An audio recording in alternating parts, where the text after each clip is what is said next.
Good late morning, ladies and gentlemen. This is Chris Branson, host of From the Cheap Seats Wrestling Podcast, with another edition going to YouTube and X/Twitter as soon as this is over. Just to kind of give you a personal update as to how life has been. Um, as people have noticed or people haven't seen on either my personal, the podcast Twitter, or on the YouTube, that I haven't been making podcasts, recaps, that kind of stuff the last couple of weeks. Um, been dealing with a family emergency. My father. Now, as you can see in the bio, if you like the podcast page, I am a Iraqi War or Operation Iraqi Freedom combat veteran. Um, my father, who served long before me, served in Vietnam and went on to have a distinguished 24-year Army career, retiring as a Sergeant First Class. Now, I'm not going to give his name. We're just going to call him Buddy. Um,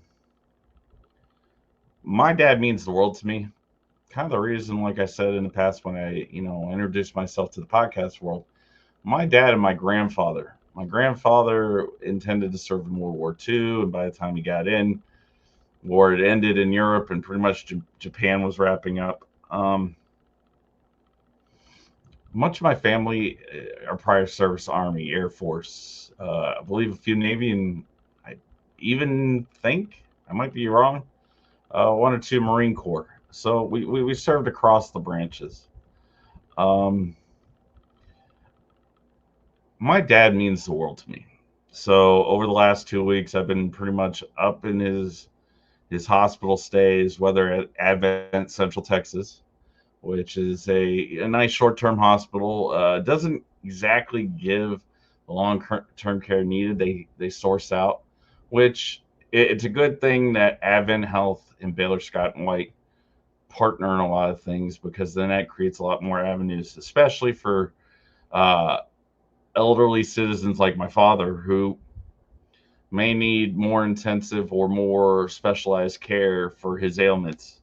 So I want to give a shout out to Advent Health and to Baylor Scott and White, to uh, their progressive care unit as well as their continuing care unit. I am happy to say that my father is home. Um, he is doing much better and working to stay on the goals that he and the doctor set. We are looking down another medical procedure not too long in the future. So, healing thoughts, prayers, however you do it, is greatly appreciated. But just to give you a reason why the show's been off the air for the last 2 weeks, there you go. I take care of family first, whether it be my daughter, my mom and dad, my brothers and his families, uh, as well as my sister and her family. Um, I try to also keep myself involved in the veteran world. I serve as a senior vice commander for VFW post in my local area. I also try to do my damnedest to make sure that the veteran community has uh, decent and respectable representation, not at the just at the local, but the state and federal levels as well. Now to get back into the wrestling talk, which I've been missing for the last 2 weeks. It's kind of cathartic right now to talk again about wrestling. Um, I am going to get right to it. As you can see, the title of today's podcast is Ramblin, Rockin and Talkin about Raw. So I'm going to ramble off the mouth a little bit. And when I mean rambling off at the mouth, I'm going to go over a topic that, because I am a girl dad, because my daughter does love professional, like whatever, she has watched professional wrestling for much of her life.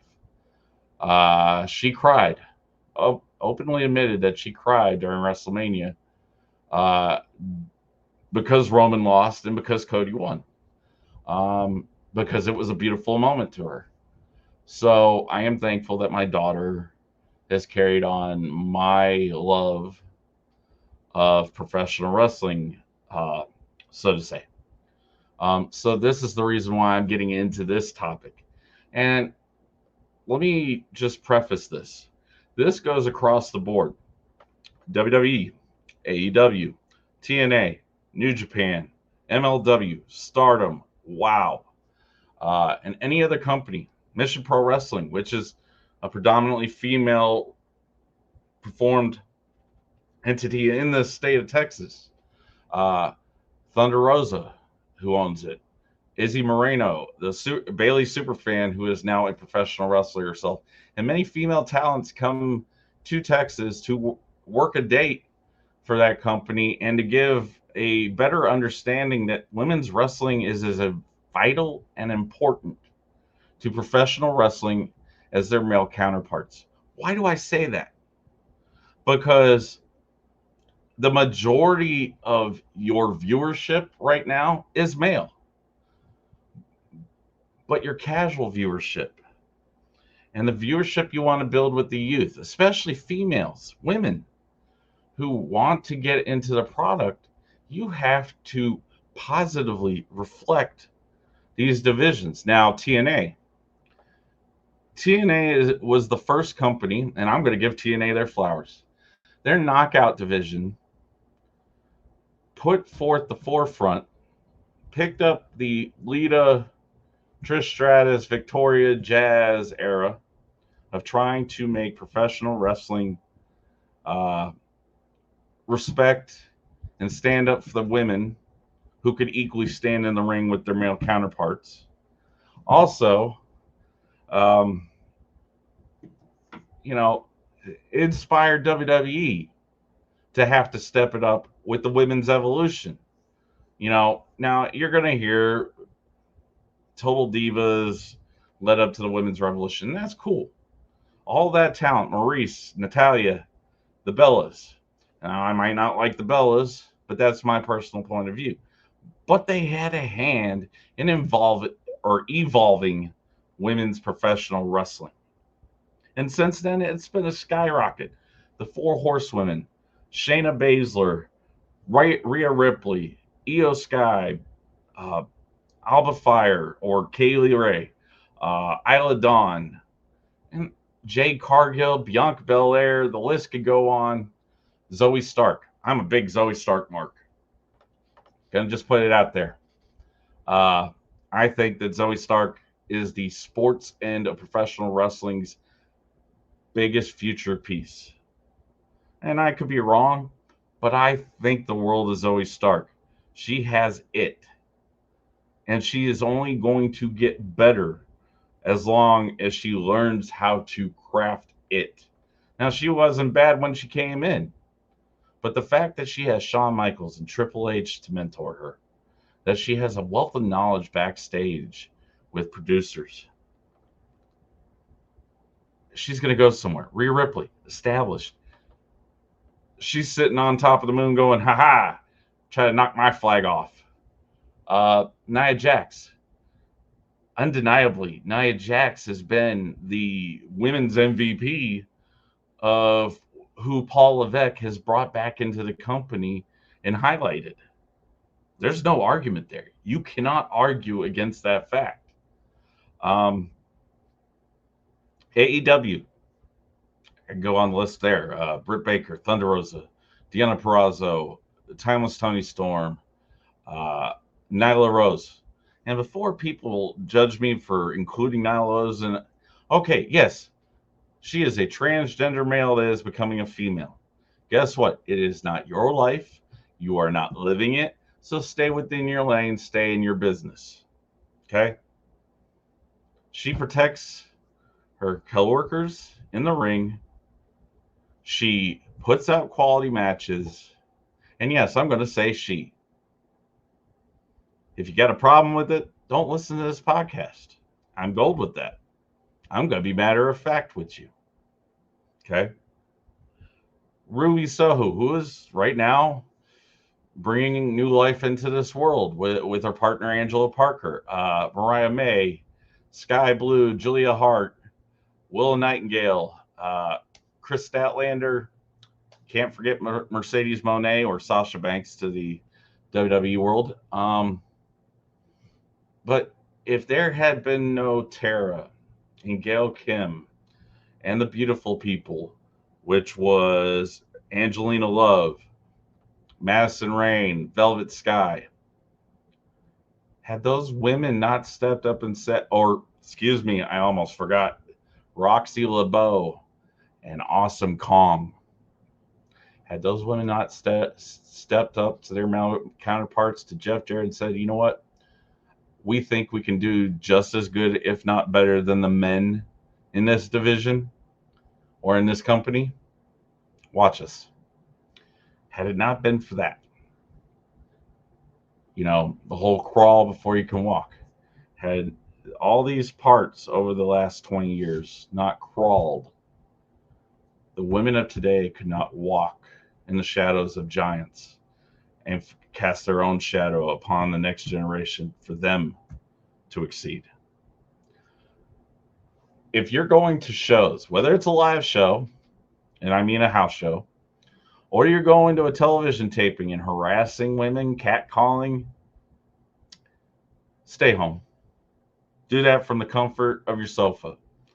Do that from the comfort of your recliner. Because in all honesty, that's not needed in professional wrestling. Yes, they're going to dress a certain way to catch somebody's eye. What for it? What about it? That suits their character, the image they want to put off. I'm not thinking about necessarily sex with them. Yes, sex is sold in professional wrestling. Outfit choices have sold in professional wrestling for as long as professional wrestling has been around. But you see with Timeless Tony Storm, she's harkening back to a Mae Young era, a Mildred Burke era of professional wrestling, in which, yes, it was a sports bra, high-waisted bottoms, and boots. And those women didn't have pads to literally drop on. It was a thin pad maybe and a set of boards across a 20 by 20 or 12 by 12 space. Even sometimes women's wrestling was a sideshow to the professional wrestling itself. Oh, how have times changed in professional wrestling. If you were there as a man and openly showing to your sons, let alone if you have a daughter present and or other men's daughters are present, and you're showing that you can be disrespectful and do the nonsense that we're seeing today, whether off camera, behind the scenes, whatever, you have no place, whether as a fan or a talent in professional wrestling. You don't. You need, and this isn't some equality march. What this is telling you your women's divisions can do just as much, and if you put time into them, just as well as your men. I say, even I would watch Charlotte and Rhea 1,000 times over before I would watch a Gunther and Sheamus. And that's not to diss Gunther and Sheamus or Walter and Sheamus. That's just to say there are extremely good and quality matches in professional wrestling in regards to the women that can stand the test of time right next to a male match. Whew. With that being said, the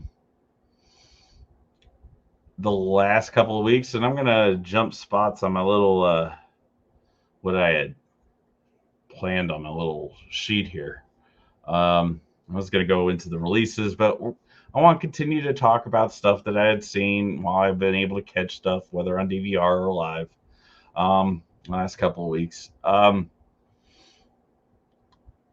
somebody had brought up the other day while listening to the various other podcasts about um, the move from USA to Netflix with Raw, from Fox to SmackDown, or excuse me, from Fox to USA with SmackDown, and obviously NXT is going to the CW, and how they're going to park those shows on certain days, or how Monday Night Raw on Netflix might be formatted versus a Monday Night Raw on USA. Now, last week, King of the Ring, we got, I think, a 2-3 minute overrun by Sheamus and Walter, which thankfully USA did not cut to the insert reality show here that's going to bore me for an hour. No disrespect to the McBees. Um, they do put out some pretty good meat. They do a lot for the farming industry and for the cattle industry in this world. Um, but insert not Chrisley boring, and even I didn't like the Chrisley shows. I didn't like Barmageddon, and that's no disrespect to Blake Shelton or Carson Daly or Nikki Garcia. Just not my cup of tea. Bar games, if I want to do bar games, I'm going to throw a beer pong table out in my garage and have at it. But I was glad to see USA gave a little bit of an overrun. You know, hopefully with SmackDown, you kind of see that if they're going to stay on Friday nights and they're going to lead into a Rampage or Collision or however Warner Brothers, with the new media deals coming up, is going to structure future AEW programming if they continue to air AEW programming. But let me take a drink here.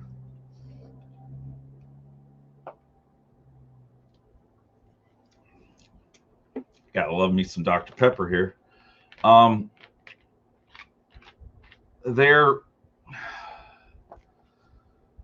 There's been a lot going on in the last couple of weeks of professional wrestling, especially after the Tony Khan spot where Tony Khan got attacked by Jack Perry and the Bucks and started this AEW versus the Elite storyline, which if you manifest it and nurture it right, that could be the turnaround for AEW so that they're standing shoulder to shoulder with WWE. That Bully Ray, Bubba Ray Dudley, however you want to name him, said something years ago that I listened to on Busted Open that I've heard John say on Chair Shot Sports. Shout outs to both those gentlemen.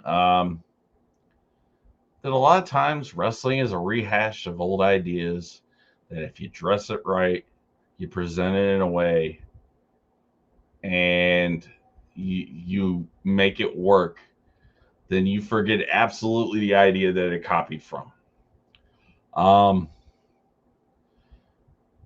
I excuse me. I would center myself around what you consider your now pillars. Now, yes, the pillars were MJF, Jack Perry, Sammy Guevara, and Darby Allin. But the now, cornerstones, not just pillars, but cornerstones of AEW.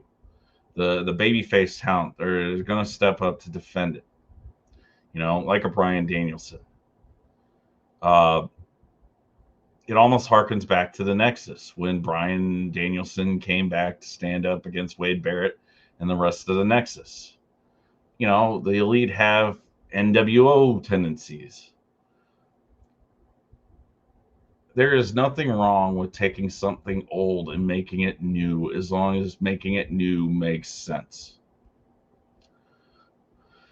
But I am actually kind of intrigued to see how this storyline goes. I'm already going to buy Double or Nothing because of the proposed, but I think it's going to happen anyhow, Adam Copeland versus Malachi Black match in the barbed wire steel cage. Horrible ring announcer impression. But I'm intrigued. The fact that the Mogul Embassy is coming at Swerve, uh, and how Nana fits in there. Now that Nana's, I guess, now a babyface manager, for lack of a better term. See how that goes. Obviously, the standing storyline out there is the TBS title with Willow Nightingale and Mercedes Moné. Now, Mercedes Moné, right off the bat, is already a main event level female talent, and it's going to put off some of her coworkers in the company. And cool, but they're going to compete so that they're on Mercedes level, especially since Mercedes set her own bar in WWE. And we're going to see, hopefully, with an Adam Copeland, with a Mercedes Moné. And I don't have to worry about the ego of Adam Copeland. Really not speaking to the ego of Mercedes Moné, because she may be going into this looking like on TV she has one, but behind the scenes she might be providing, while she's there and she's not off doing Hollywood stuff as well, some thoughts, some ideas that were imparted by her, or imparted to her by a Triple H, a Dusty Rhodes, over the course of time, that and even William Regal or other mentors that she had in WWE, and taking those things and turning them more into, the ideas that they can build off of, that the clay that they can mold and make something beautiful out of. So, I'm looking forward to AEW. This is the first time in a long time I've actually said that, to what they're setting up to. I'm not a big fan of the learning tree gimmick, but you know what? Wrestling is wrestling. You like stuff, you don't like stuff, but you let it happen to see where it goes. Going to Monday Night Raw and SmackDown. The King of the Ring qualifiers. I thought it was really great that Raw, because it had that 3-hour window, and their respective King of the Ring matches gave a showcase time. So at least 20 minutes, 25 minutes. So roughly about 2 segments worth of TV, 2.5 segments of TV time last Monday. I'll get to Backlash here in a little bit, because oh my God, that crowd, and it's not just the crowd, it was the quality matches that were put forth during the pay-per-view, but that crowd had me hyped for 2.5 hours while they were doing, the men and women of WWE were doing their work. But to give these matches, what was it, Zoe Stark, and I believe, Dakota Kai versus Io Sky. That was a really good match. Or Dakota Kai versus Lyra Valkyria. Jumping the horse here. It was intended to be Asuka versus Lyra. More than likely, Asuka would have gone over, but it's been reported and said by various sources, Asuka was dealing with some nagging injuries that finally, at Backlash, said you need to take a second and catch your breath. So Dakota Kai, she's like Swiss Army knife. You can fit her in, make it make sense, and she will make her coworker, her partner in the ring, look like $1 billion. Lyra looked really good. She made it worth watching the match from start to finish. I'm glad that Lyra got drafted to Raw. It's one more talented babyface that Raw gets to showcase on their television screens every Monday night and every pay-per-view Saturday or Sunday, according to Dana White. But ultimately, Uh, Lyra Valkyria won, is moving on to face face Zoe Stark this evening. Zoe Stark.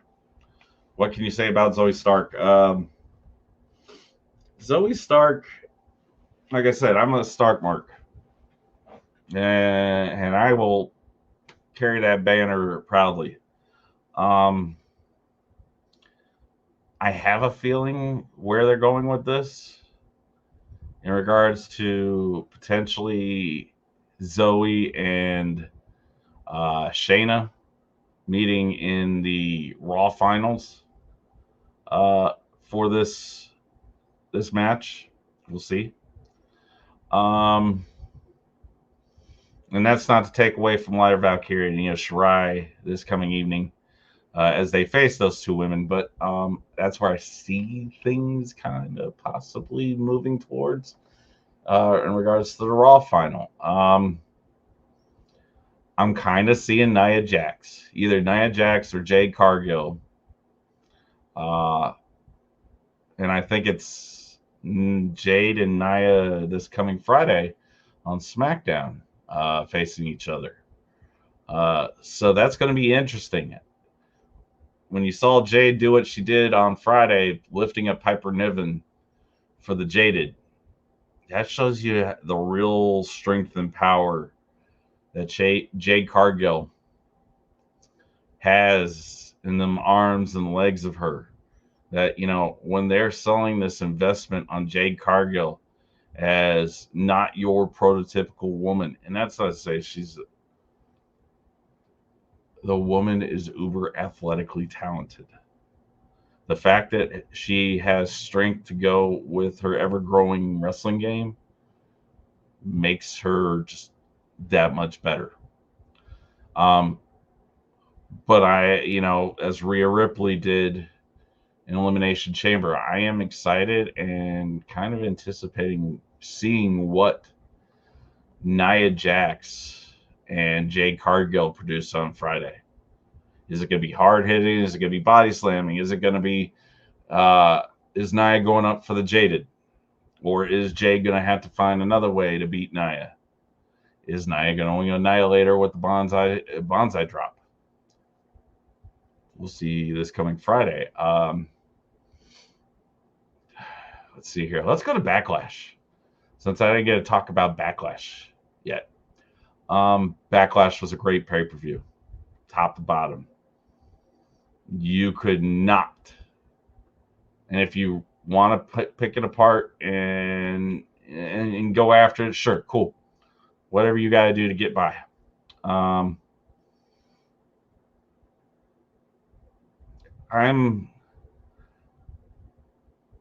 I'm cautiously optimistic for Cody, but you know, as you're seeing, he's going from this 2-3 week feud with AJ Styles, former key representatives, since people like to say Cody wasn't a leader of the Bullet Club. Okay. Um, Former key representatives of New Japan Pro Wrestling's Bullet Club. Uh, that match delivered. And a lot of that match actually even harkened to their time in Japan and how Japan presents Gaijin or foreigner wrestling along with their New Japan fighting style, their strong style per se. They hit their key spots. If I recall, Cody used a AJ move and AJ used a Cody move, which all good wrestling matches, flattery is the sincerest form of imitation. You're wanting to see who's the best, and sometimes you throw at the best their own stuff to see how they thrive and survive. So that it was, like I said, it was a really well booked match. I thought it could do no harm for either talent, regardless who lost. Ultimately, Cody probably would have been harmed a little, considering Now that he's the champion, now we're pushing him to be this not necessarily Roman Reigns-esque talent, but an everyday fighting champion for a championship that for 4 years really only saw here and there feuds. And that's not a diss on Roman Reigns. That's not a diss on the booking of WWE. Roman Reigns made that championship respectable by the fact that he picked and chose the feuds that made sense and then was going to draw the most money, which they did. But Cody now is moving on to Logan Paul post Backlash. So we'll see how that match goes, if it's champion versus champion for both the undisputed WWE Championship and the WWE United States Championship, or if it's for one or the other title alone. Let's see here. If I remember correctly, the Kabuki Warriors versus Jade Cargill and Bianca Belair. Great match. Now, people are going to be like, well, how can you give it a great match thing when it looked a little disorganized? Yeah, it did. Bianca and Asuka tried their best to kind of keep things make sense. Jade is still learning how to be a ring generalette. General. I mean, why gender the term? Is she's learning. So she's going to have hiccups. So what? She looked just as good as the 3 other women she was in the ring with. Kairi Sane. That young lady is a bumping fool. And I'm not saying fool as in any negative connotation. I'm saying that in the positive. She makes who she's in the ring with, whether she's taking the W or the L, look really good. Her movements, her expressions, her playfulness all contribute to the body of the match. And that's why Triple H and William Regal and Nick Khan brought Kairi Sane back, because she's talented and she can perform and she can give you what you want, and only can speak English, so she can get her point across in 2 languages.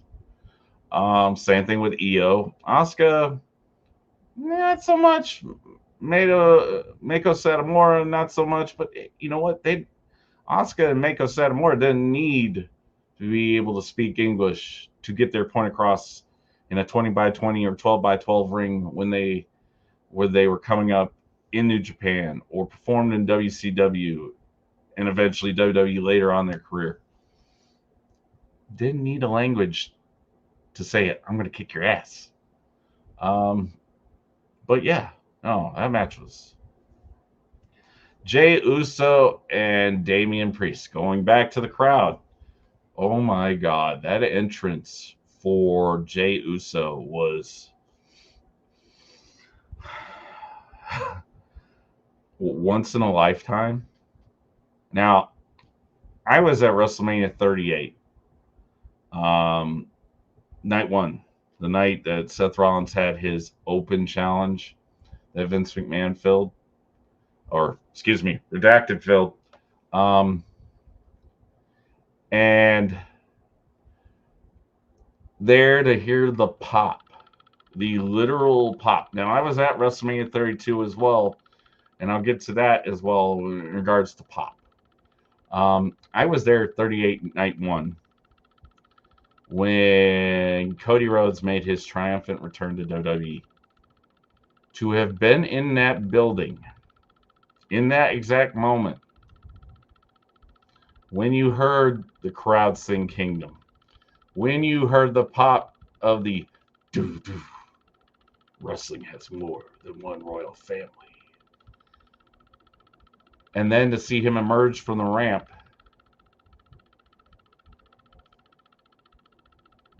I have been to 4 Texas WrestleManias.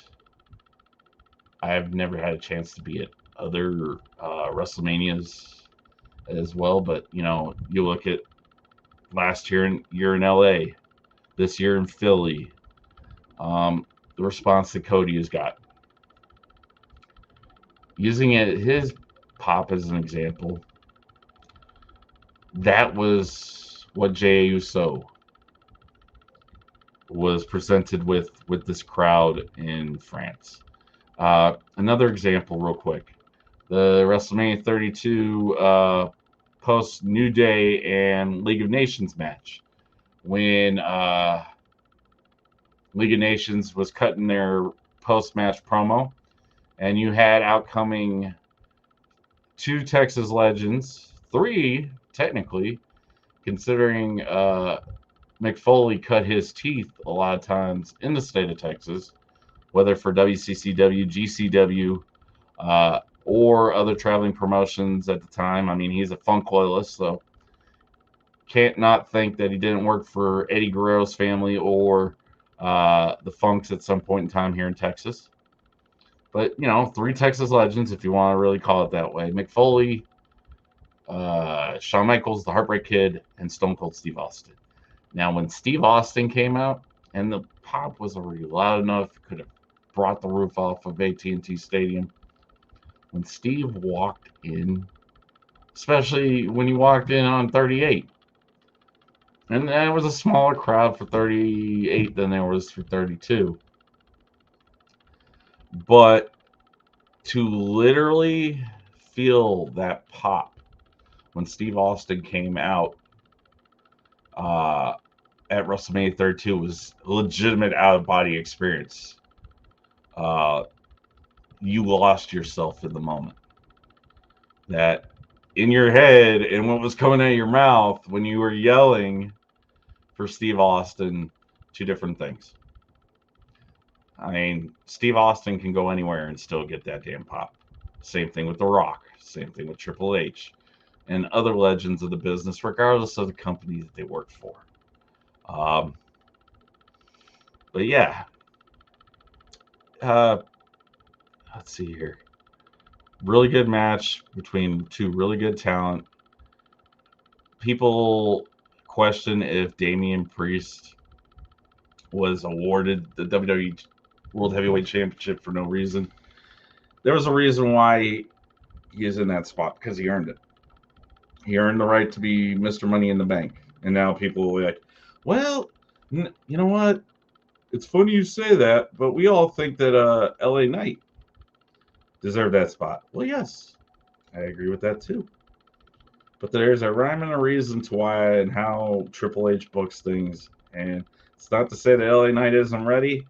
He is just trying to put LA Knight in the right spot so that it's his to grow and mature and allow to flourish himself under. So people need to give that its course of time and realize it's going to happen soon enough. Just chill. I didn't exactly like the fact that Judgment Day got involved, especially after Damian Priest said he wanted to prove himself. But at the end of the day, the right person won. It would have been nice to see Jay take the title. You know, really, it would be a endorsement on the investment that WWE has put into Jey Uso's singles run as a singles wrestler. But there will come a day where Jey Uso has his moment in the sun, and I don't think it's too long from now. Let's see here. What other matches can I remember? Bayley versus Naomi versus Tiffany Stratton. Now, if you didn't watch that match, you're a fool. If you didn't watch that match and like it, you're an even bigger fool. Because Bayley and Naomi, we already know they're established in great hands when it comes to in-ring work. But the star of that match, even though she did not win a championship, is Tiffany Stratton. Tiffany Stratton has proved that at 24 or 25 years of age, she is ready for the ball to be put in her hands and run. That she has a talent and a work ethic that rivals quite a few at the top of the women's card already in the company. Her skill set, her knowledge of moves, the ability to ad lib or call an audible in the moment is there. This was her post elimination chamber. An elimination chamber is a lot of parts. It's 6 parts talent, 1 part structure. So you're playing to the structure. In a triple threat match, you're playing to your other compatriots in the ring, and you are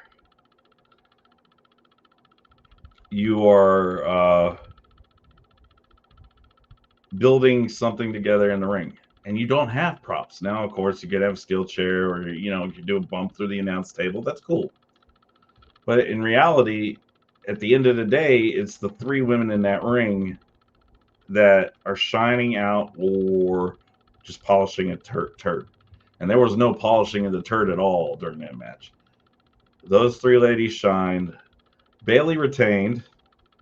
So I expect eventually we're going to see a Bayley versus Tiffany Stratton match for said championship, which I'm looking forward to. And that what we get is going to be absolute quality when it does happen. Let's see here. I think there was 5 or 6 matches, maybe 5. And then the match, I think, kind of started the show stealing for each other match on the card. The Randy Orton versus and KO, or the RKO versus the new bloodline, the new blood,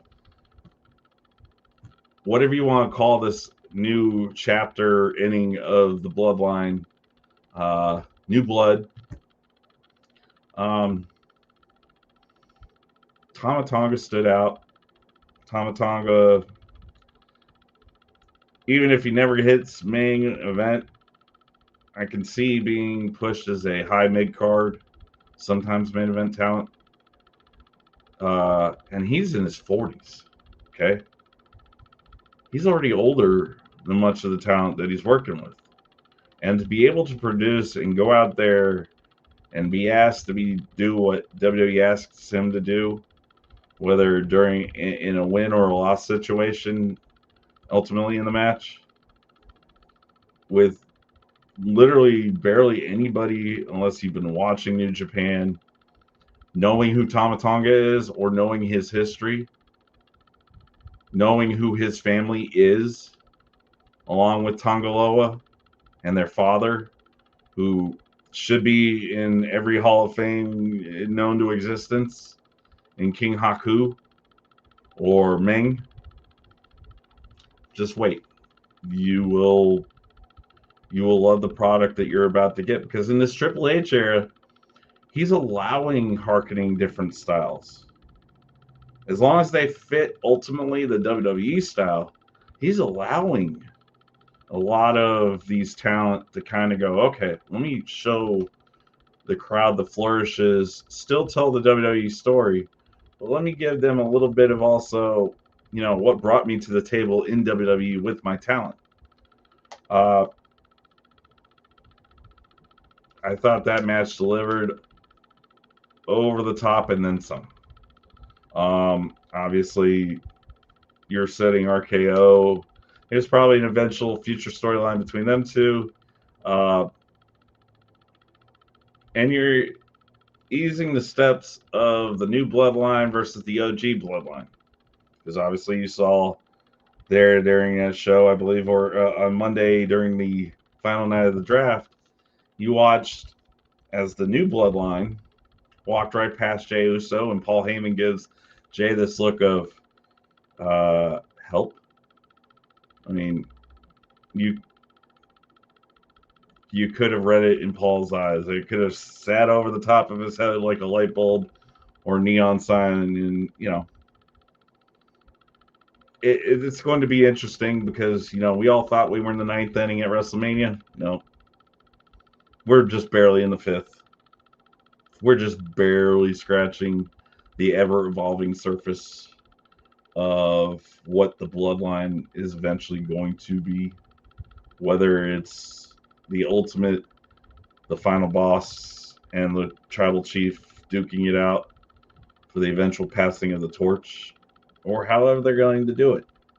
The fact that you have Jacob Fatu coming into the company, that you have Tama Tonga, you have Tongaloa, eventually Zilla Fatu, maybe Lance Anoa'i coming into the company to also filter the pieces of that giant family picture that we got at the WrestleMania 40 kickoff there in Las Vegas back in February. You're starting to see the picture form of what WWE is going to do in regards to the eventual Civil War. And that's something else I look forward to because that is going to make money for WWE. Ultimately, it was a 4.9 out of a possible 5 stars. How good that. And if you want to call me a WWE homer, that's on you. That's cool. I really don't care. Unless you're liking, subscribing, and donating to the cause, I really don't care. But I'm going to move on real quick to the releases also that has happened recently. There's been some good releases, some bad releases, and even some ugly releases. The good, and solely the good, is Jinder Mahal. Jinder Mahal, and I will say this, when he was frocked and allowed to wear for 6 months and beating Randy Orton for the WWE Championship, it gave him a bigger resume to give to other companies if he was not going to remain in WWE, that he is worth his weight in gold. Jinder Mahal, yes, I can't disagree with some of the comments that him and his compatriots said upon their release that Indians in professional wrestling are more props or side pieces or attractions than they are on-screen daily characters. Can't disagree with that. That's where it kind of goes into the bad next. But Ginger's, you don't hint at a Ginger. Ginger's already set. Why do I say that Ginger's already set? Because he was WWE champion for 6 months. But he was only champion for 6 months. Cool. That happens. Kofi Kingston was champion for 6 months. Even Triple H, Steve Austin, The Rock carried the championship for less than 180 days. At times. It happens. But to have that, I was a WWE World Heavyweight Champion. I was the first Indian-born WWE Heavyweight Champion. Now there's Tiger Ali Singh, that I believe, if I'm not mistaken, was the first Indian-born WWF champion, but I might be wrong. I have to look up the history books and stuff on that one. But with Jinder Mahal, he has been U.S. champion. He has been a tag team champion. He has been a world heavyweight champion in WWE. So those are good things. Works for Dolph Ziggler. He's making money hand over fist as Nick Nemeth for TNA and New Japan Pro Wrestling. It's It's worked for Matt Cardona, the indie god, the deathmatch king, the man formerly known as Zack Ryder. If you get a chance to follow him and Kurt Hawkins or the Myers Cardona, the Major Figure podcast, do so. It's a really actually good listen. Mind you, they talk about action figures much of the time, but they find action figures that even I didn't think existed or still existed. Hell, I think even their podcast inspired Hasbro, while Hawkins or Myers was still employed by WWE to bring back the spring action, the little spring action classic retro 80s and 90s WWE, and even some current talent with the little spring action pop-up wrestlers as well. So yeah, look at all these talent that have left WWE. Look at Jon Moxley, WWE champion, WWE Intercontinental champion, United States champion, tag team champion,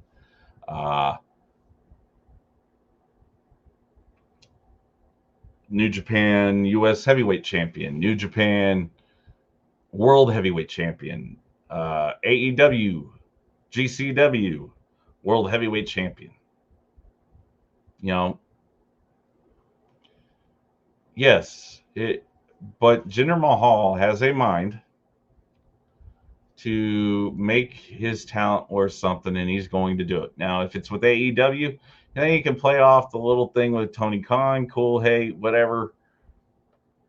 Tony Khan is showing that with the situation right, he's amenable to being involved on screen. I'm kind of glad that he doesn't necessarily get himself involved in his talent storylines or in the greater storyline that is AEW. But, harkening back to what I said, if you nurture the baby right and you make it grow the right way and not too fast or too slow, you got something going for you. The bad. Now I'm going to start with this group, and then I'm going to go to Sangha and Veer. Okay. WWE released a few of the talent that were featured in the Next Gen Roku project. Now, me as a fan, I don't understand why you would air something at the beginning of the month and then 3 weeks, 4 weeks later, hand some of these people their walking papers. Now, I'm sure that part of it is it wasn't working out. They weren't catching up to the speed needed or the look required for WWE to keep you progressing forward to TV and other opportunities within the company in regards to wrestling. And that's understandable. Emma Diaz, she's working a Reality of Wrestling, Booker T's promotion in Houston, Texas here soon. I'd watch out for her. I'd love to see her go to Mission Pro Wrestling and work under Thunder Rosa. See what she can add to her repertoire there. But ultimately, why did you do it if you were going to put these folks at the door? Now, I know they were given a year. That what was shot was during WrestleMania 39. But still, it's not necessarily a good look. But I understand it's a business. And as a business, you do what you think right, ultimately, financially, so that somebody else you can give the money to as an investment. But I wouldn't say that any of those talent, Darnell, I think, is one of them, or Daryl, like I said, Emma, I think his name is Keyshawn. And there's one other talent that I can't think off the top of my head that was also cut from that. But it's not off beyond the realm of possibilities that these men and women won't find a place to carve their niche or continue training so that they can get back to NXT and eventually Raw, SmackDown, and Points Future on. Uh, that being said, we're going to go to Sanga and Veer. Now, Sanga and Veer, they're going to land wherever they aren't without employment. I guarantee you that. But they didn't help to push the "oh woe is me, I'm an Indian wrestler, I don't get used" gimmick. Celebrate that you're an Indian wrestler. Be proud of that. When companies are going to come after you, they're going to want to see the person that goes, "oh woe is me," or they're like, you know what? WWE didn't take a chance to make me greater than I think I am. Let this company be able to do that, so that way I can go later and say, "hey, want my employment again? Here's my cost." Going to Twitter, a lot of times talent will go and say, "you know what? It's been a pleasure. See you down the road." Some of their comments, when it was translated, did not seem like it was an amicable or a heartfelt separation of the talent from the company. But we'll see down the road if they're back and how uh, that plays out. I mean, look at AOP's back, and AOP is with Karrion Kross, and eventually, like I said, if you take a baby and you grow it and you nurture it right, things happen. The ugly, the ugly, Drew Gulak. And this is a man that I will openly admit, before I knew of the chicanery and the gimmicks behind the scenes, or alleged, when he put that out there, alleged gimmicks behind the scene. Um, and that's not to say they've been proven, but if it is true that he tends to think himself the new age hardcore Holly and making talents prove themselves, and that he's going out there and being intentionally stiff to put himself over on his competitors injury wise and injuring them, let alone the accusation by a certain UFC Hall of Famer once upon a time, then the cut of ties and eventually the end of his contract, which I believe ends this month, uh, is the right piece of business. But it kind of goes to, okay, well, was there smoke with this intended fire that was started over Ronda Rousey's comments? And then Gable Steveson. Gable Steveson is an accomplished NCAA heavyweight champion. He's an accomplished gold medalist in the Olympics, I believe two-time gold medalist in the Olympics, and two-time NCAA heavyweight champion, or maybe three times. And I get the beauty of hiring him after he accomplished this last feat. I believe it was in Tokyo. But to barely ever have him on TV, to include him in an NXT Underground, with him not even really doing much participation at all, why did you hire him? If allegations of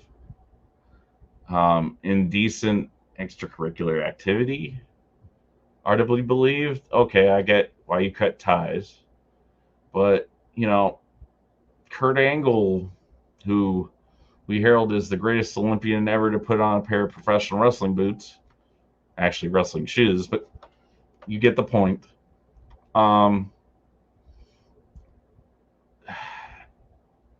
It wasn't like WWE was going to build a brand new Kurt Angle overnight, and they didn't.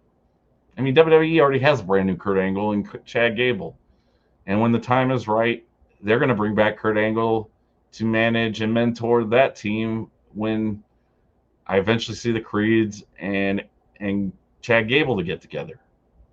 It'll be nice to see Kurt Angle as a heel again. But in this iteration, as a wrestling Paul Heyman, if that makes sense, to where he can speak to actual wrestling experience. Uh, it'll be wonderful to see. Um, but Gable Steveson, what best to you in your future endeavors. I hear the NFL is intending to try you out, and best of luck to you there. Um, sorry that it didn't work down the road, but if professional wrestling still is something you're interested in, there's plenty, and I mean plenty of teachers out there, up and down the East Coast, through the Midwest, through the South, through the West, that will get you right and make you, if you're still interested in professional wrestling, such as your brother, by the way, NXT superstar Damon Kemp. Uh, it's not the last I think we see of Gable Steveson, but we'll see. I mean, I I am not Triple H. I am not Nick Khan. I am not Tony Khan. I am not Court Bauer or the powers that be at TNA. When it comes to contracts and signing people, so we'll see where this goes. Uh, Now I'm going to get pretty much to the end of this show. I'm going to wrap it up, try to do it within the next 10 minutes. So we're going to preview tonight's Raw.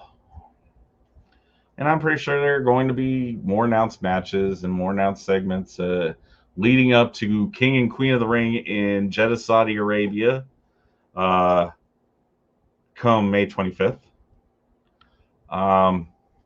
But tonight they have Lyra Valkyria versus Zoe Stark. You saw them in NXT. You've seen them on Raw. You know they can deliver. And that's what I think is going to be booked, is a very solid women's match that is going to gain these two women more fans on a bigger platform. Gunther versus Kofi Kingston. Now, we've seen this match before, but if it's given the amount of time I think it's going to be given, and Gunther sells as much as I think Kofi will, you're going to get a very good match in a series of matches they've already had against the two. I see Gunther winning that, and when it comes back to the Zoe Stark versus Lyra Valkyria, I think Zoe squeaks past Lyra, but we'll see. Shayna Baszler, sorry Shayna, versus Io Sky. That might steal the show tonight. If you let Shayna Baszler be Shayna Baszler and not some time to fit here Shayna Baszler, let her be a takeover Shayna Baszler. Oh my God.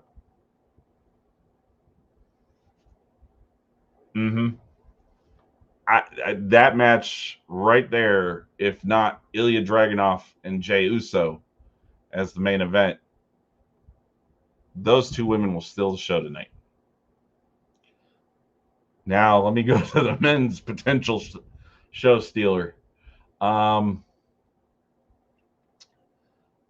Jey Uso versus Ilya Dragunov. Boy, howdy. If there were two contrasting styles that you could sit there and go, oh my God, this is worth the watch, to be those two men. Jey is a high flyer. He is a quick mover in the ring.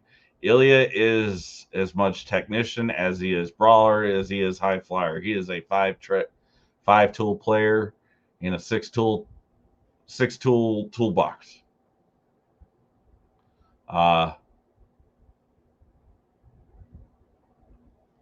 I don't know how to predict it.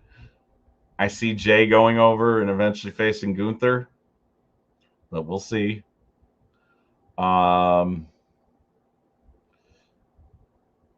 oh, and I forgot that it was Ivy Nile that faces Zoe Stark. So I apologize to Ivy Nile for forgetting that from last week's Raw. Uh, and then they're going to likely build on the feud, eventual budding feud between a returning Braun Strowman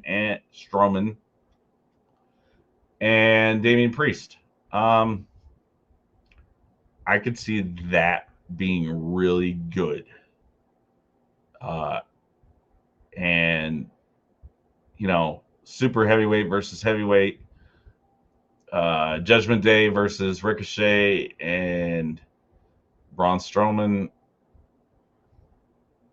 There's so many things that could happen during the course of this feud between the two.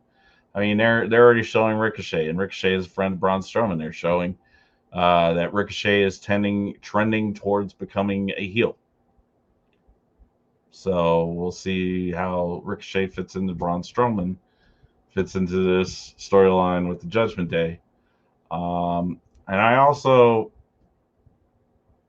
I'm sure that Punk and McIntyre, in some way, shape, or form, are going to have a portion of the segment of the show in regards to push their feud, whether we're building up to a SummerSlam match down the road and we're building up to a Drew McIntyre Damian Priest match in Scotland, to where Damian might drop the title to Drew to make the run to SummerSlam.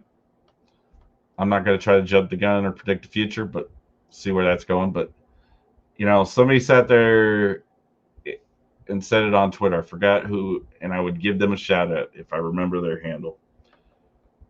That we are seeing some of the best work two injured wrestlers are putting into a feud with barely, touching hands or gloves or vernacular wrestling and fighting vernacular here, that you've seen in a long time.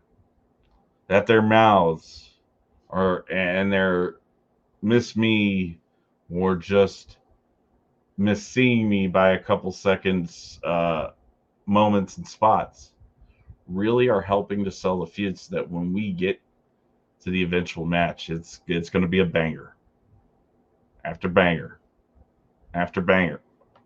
All right, Sheamus, quit sitting in my head. Other than that, that's what I expect from Raw tonight. I'm expecting a quality show.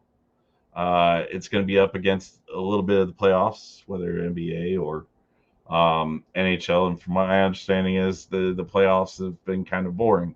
So maybe more casual and more hardcore viewers find their way to Monday Night Raw tonight. With that being said, this has been from the Cheap Seats Wrestling Podcast. My name is Chris Branson. You can, like I said, follow me on X, FTCS Podcast. And you can find us on YouTube. Like, share, subscribe. All the other cool and wonderful, amazing things that you cats out there in the internet world, internet wrestling community do. Let's build this, make this bigger.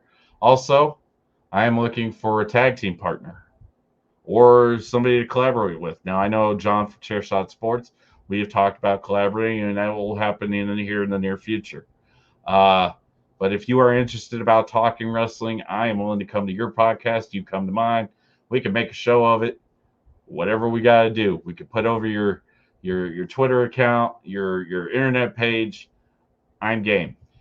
If you're a Texas wrestler or even independent wrestler, and you want to get on this show and give us, your reason for existence and why a person should spend money to see you wrestle, come and talk to me. Willing to get you out there so that people hear you and people understand what you bring to the game. But as I tried to close before, I'm going to close again. This has been Chris Branson from the Cheap Seats Wrestling Podcast. I will be back on Wednesday with reviews of Raw and NXT, what I think is going to come with Dynamite, and maybe some more scuttlebutt and wordplay from the internet wrestling community in regards to the news and drama of the day. Other than that, y'all have a great Monday. Hopefully it isn't raining where you're at. We'll talk to you soon.